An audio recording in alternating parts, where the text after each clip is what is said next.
Well, good morning and welcome to my man cave and my channel on this sunny, blue sky-ish morning with the sound of the lawnmowers in the background, none of which are mine, I hasten to add. I'll have to get it out eventually, I suppose. But this was going to be the last of the Scottish trip, but it turned out to be a bit longer than I thought, so I've split it. So this is part one of the last episode, if you like. Have a look around Portpatrick, north of Portpatrick, little bit of military hardware, if you like, military installations, what's left of them, and then on to the Ayrshire coast. So yeah, split into two. So again, see what you think of it. Let me know what you think of it. Hope you enjoy it. I always find him interesting, but it just bothers me a bit. As for the blue tinge, nothing I can do about it, because I didn't realise until I got back from Scotland that I got the blue tinge in the first place. I found out what it was. It was just my uselessness with the menu of the camera.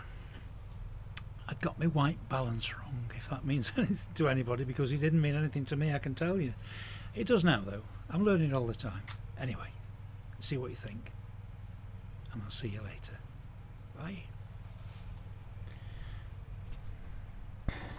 Well, good morning again, and it's a beautiful day out here at Portpatrick, out on the west coast. I can just faintly see the Northern Irish coast over there in the distance. It's we're looking straight across the entrance to Belfast Lough, across there, and up on the top of the hill in front of us is that's our home for these 2 nights. We're here, the Portpatrick Hotel, formerly one of my second homes with the coach. A great place to be as well.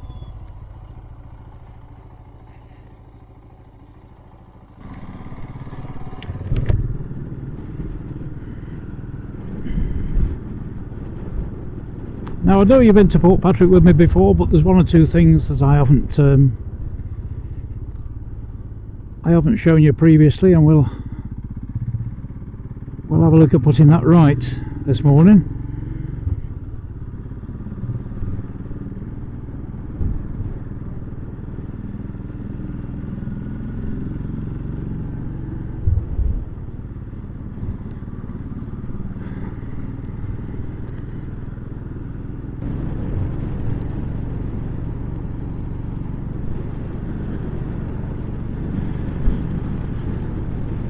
Yesterday was a little bit rush.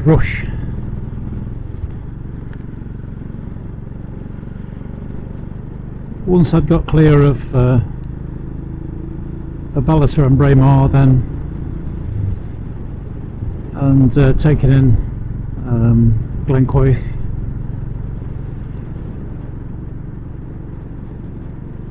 really had to get my head down and get across the west coast.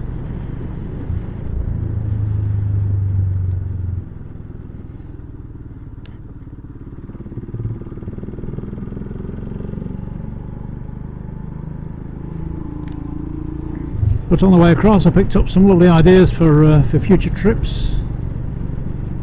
Still quite a few bits of Scotland that I don't really know, so still time for some exploring.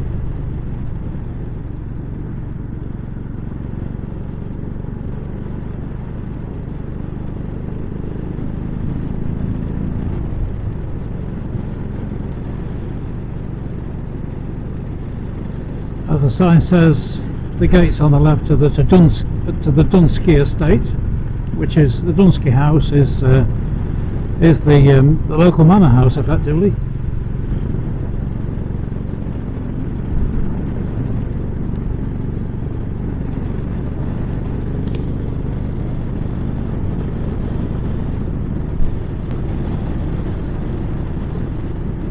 What an absolutely glorious morning.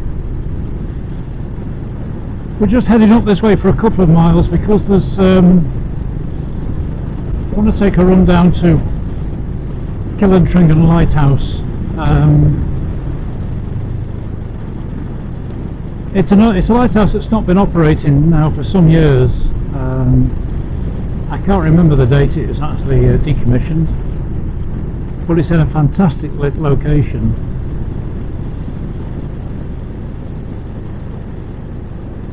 Looking straight over the North Channel between Scotland and Northern Ireland.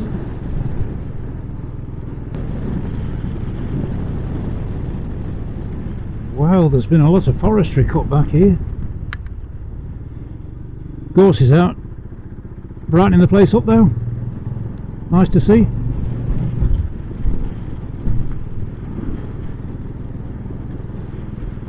That junction was in the midst of quite a bit of forestry last time I came across here. Nothing stays the same forever, does it? Never mind.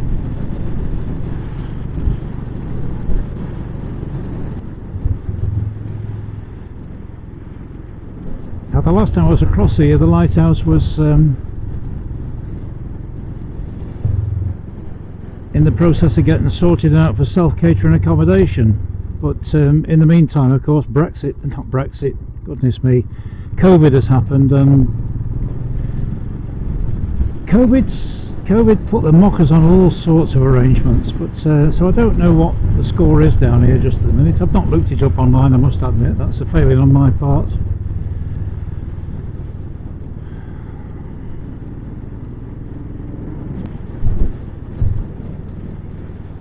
Kilantringan, it actually means the Chapel of St. Ringan, and down in the cliffs below the lighthouse there is very basic remains of a tiny chapel built into the rocks, but it's so difficult to get to.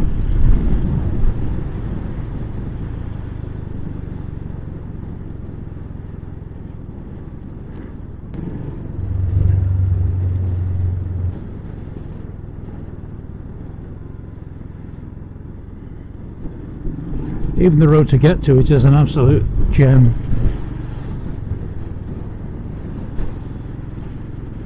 Another one of my favourite single tracks.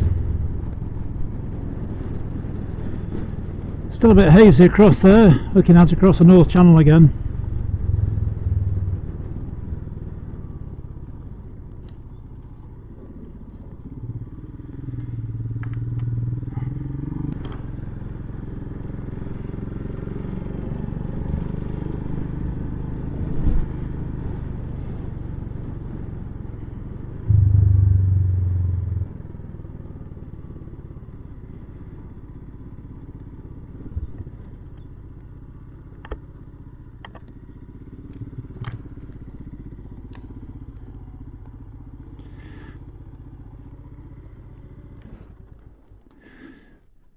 What an absolutely stunning location.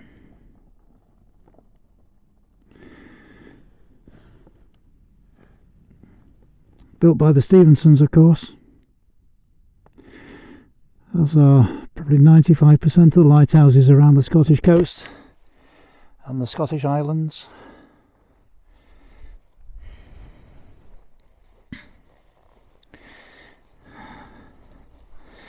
See you in a couple of minutes. So, here we have Kilantringan Lighthouse. It's just a short distance up the coast from Portpatrick, about 2.5 miles actually, and overlooking the North Channel of the Irish Sea. The Irish coast is out there, probably about 12 miles away from where we are.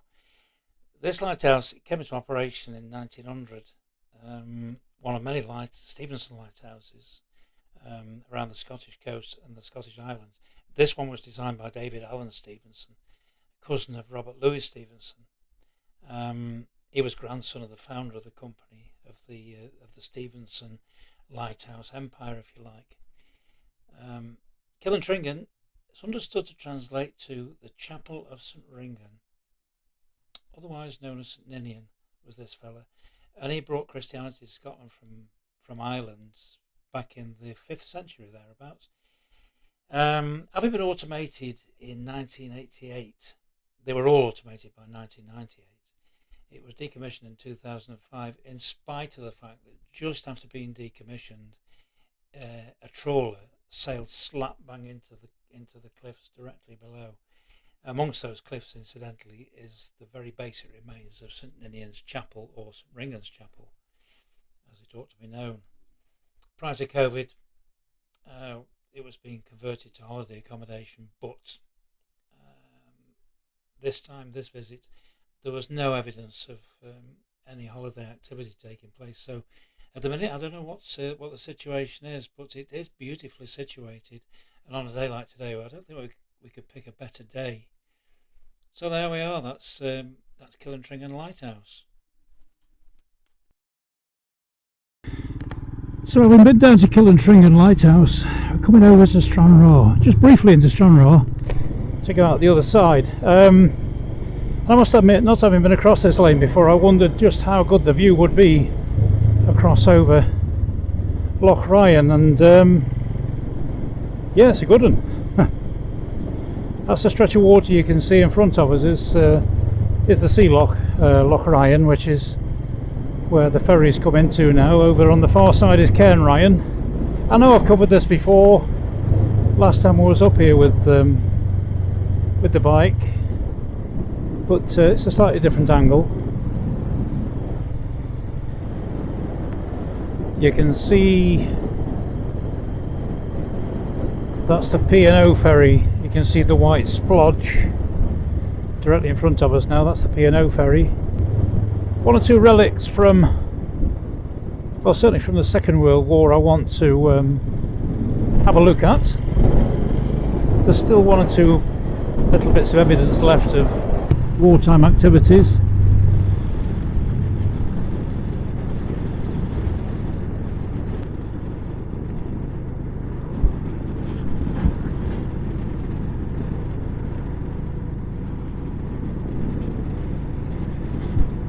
So now we're coming into Stranraer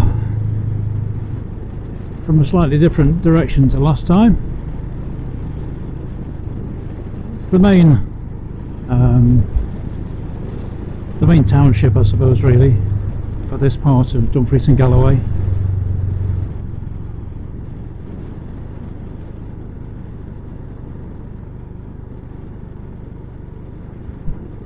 Used to be quite a lot busier. Because originally the ferries from Northern Ireland came into Stranraer itself, but now both of them, both Stena Line and P&O, are across way over the far side of Loch Ryan for reasons of economy and safety.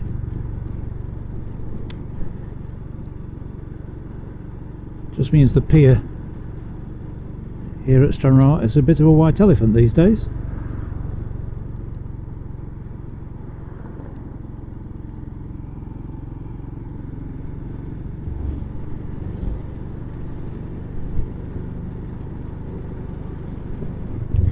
Not an unpleasant little town at all.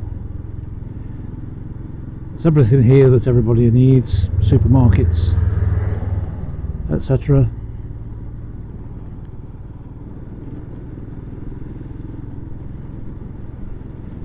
Hospital's a bit basic, but it is what it is.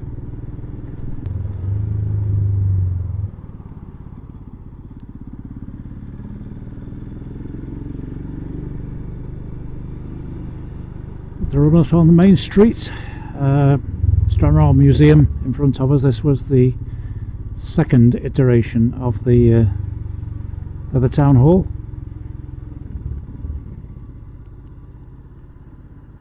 And the George is at long last been taken down. Sad sight, but couldn't last forever. It's been a terrible state for years, that hotel has, but it needed to come down, but it's like as if nobody could make their mind up about it.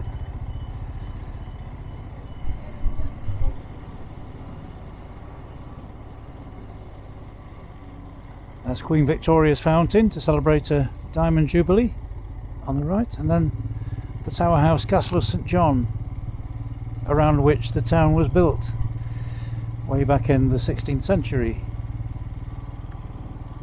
Like I say, it's only a small town, but there's everything that people need here without having to go too far afield.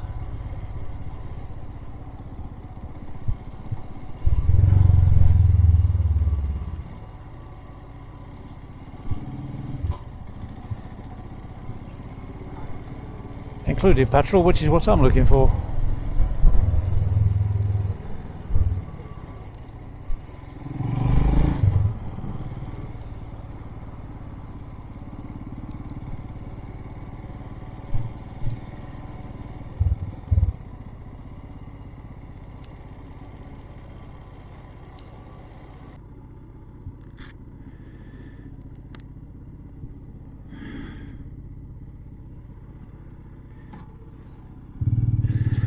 Now this whole area,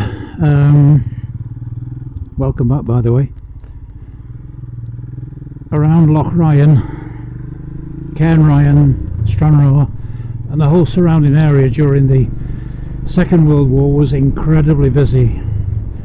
This holiday park here on the left, this is built on what was, there's a railway line, it was a military line, it was a temporary line that was put in fact it comes across here from our right and across through the holiday park as it is. And it was a supply line that was put in by the military because this was a very important naval port here at Cairnryan. It's actually designated naval port number 2, and it was there. It was held in abeyance should the Mersey, the Clyde, estuaries like that get hit by German air raids, this would be pressed into service as the main supply route for the convoys.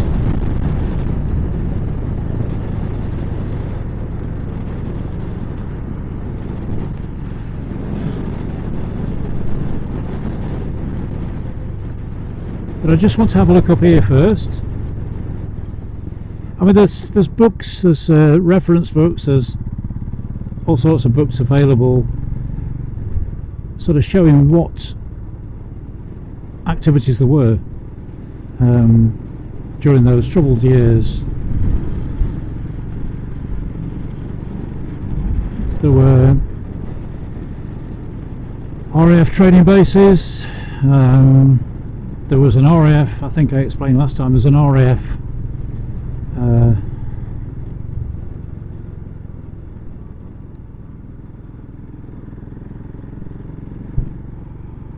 I think I've got the right road here. It's an RAF maintenance base for flying boats, short Sunderlands, Catalinas, that sort of thing. And Supermarine actually built a flying boat called the Stranraer because of the importance of the place to the war effort.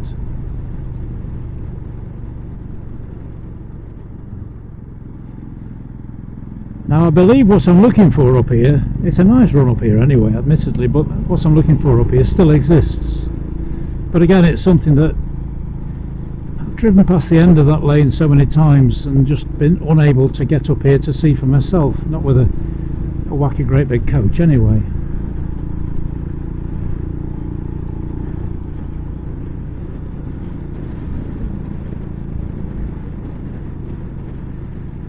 And it's all part and parcel of the RAF training bases.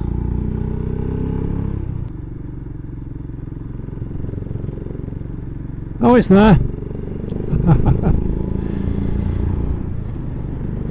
It don't look very exciting, but believe me, when you've spent so much time reading about the activities around here, to actually see something that you've read about, harking back to those days, it's a bit special, to be honest. Because what we got up here is a whacking great big blank piece of wall.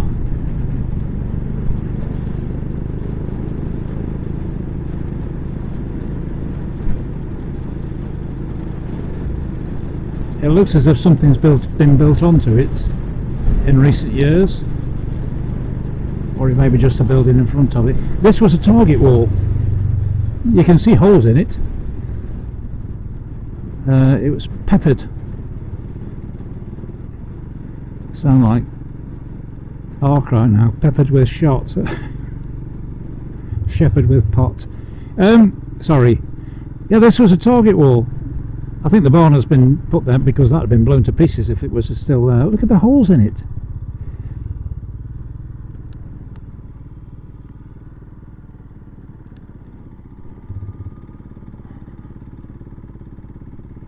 I'll just turn round so I'm facing back down the other way. I don't want to go any further across here.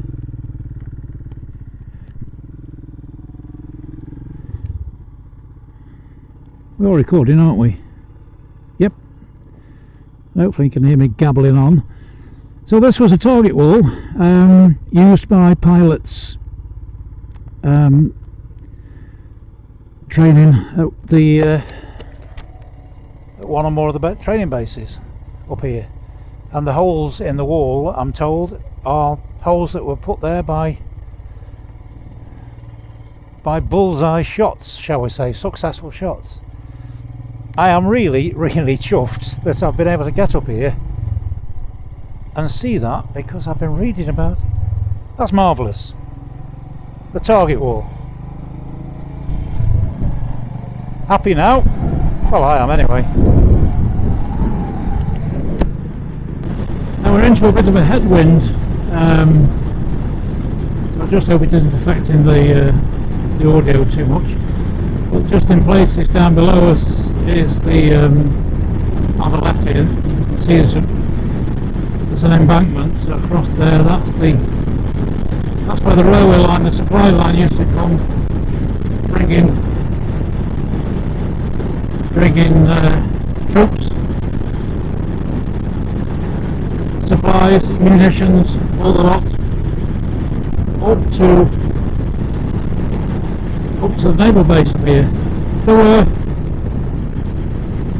3 naval jetties put in, 3 concrete naval jetties put in.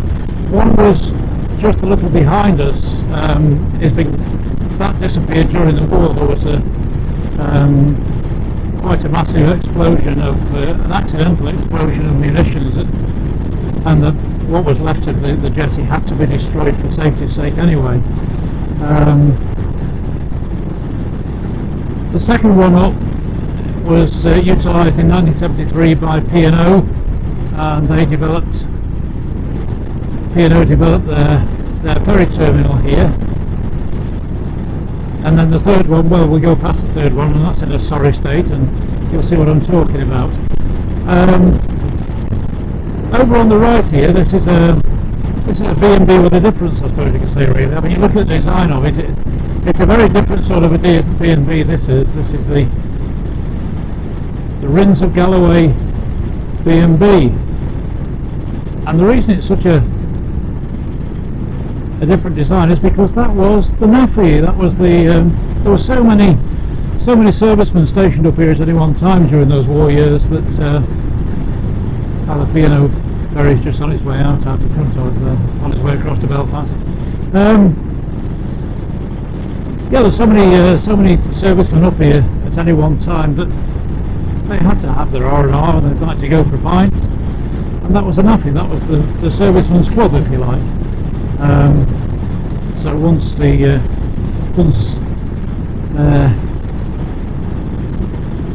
cessation of hostilities came about, and the servicemen sort of deserted the joint, it eventually became a B&B, a guest house. So this is the P&O ferry terminal that utilised that second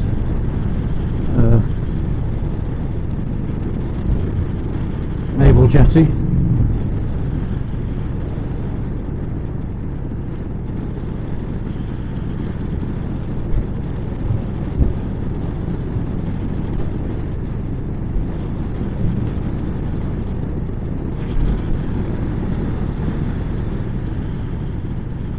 little bit further up there was quite a sizable marshalling yard for the railway. So much stuff was brought up here. And when you think about it, now that both ferry terminals, both the ferry companies are out here, I just think it would make sense if the railway was reinstated. But when you think that Messrs Beechin and Marple between themselves destroyed the rail system to such an extent that the line from Dumfries and Gretna across to Stranraer was taken up in the 1960s. That was very, very short-sighted. When you think that the ferries were operating from Stranraer, there's still a railway line. There's still a railway connection with Stranraer, but that's directly north up to Ayr, up the coast. So yes, you can get to Stranraer by rail, but you've got to go all the way up to the north to come back south again. Like I say, a lot of those closures, those railway closures, were very short-sighted. That's just my humble opinion, of course. Being a bit of a railway buff. Buff, I said, buff.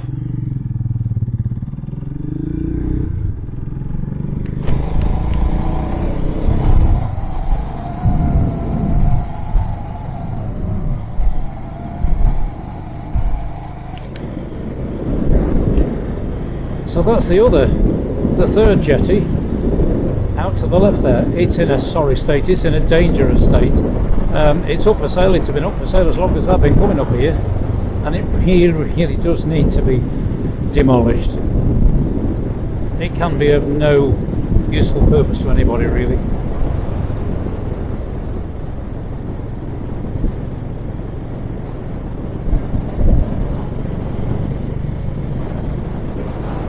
And then we've got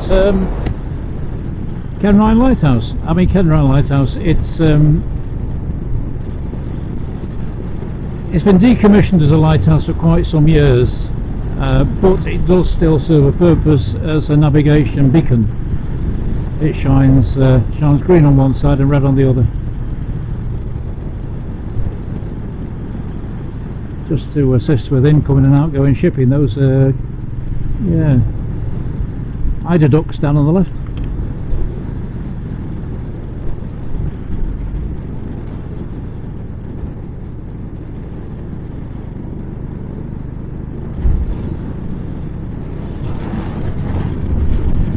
So this was all on the left here. This was all the marshalling yard during those during the war years.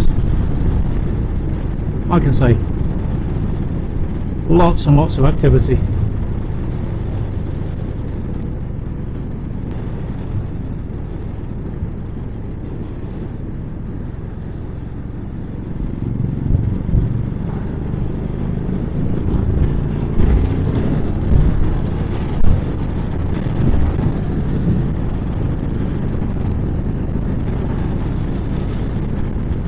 There's a Stennerline terminal down to the left. This is the terminal that I tend to use if I go across to Belfast at all, whether it's on the bike or in the camper van.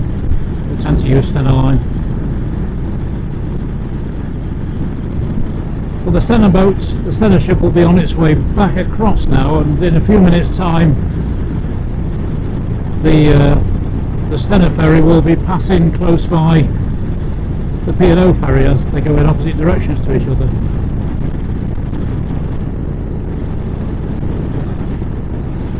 Up on the hillside opposite is one of many relics from the Second World War. That's a lookout tower, concrete lookout tower up there. There'll be gun emplacements and anti-aircraft batteries all over the place. Still some of them left, the bases of them left, but the armaments are all gone now, of course.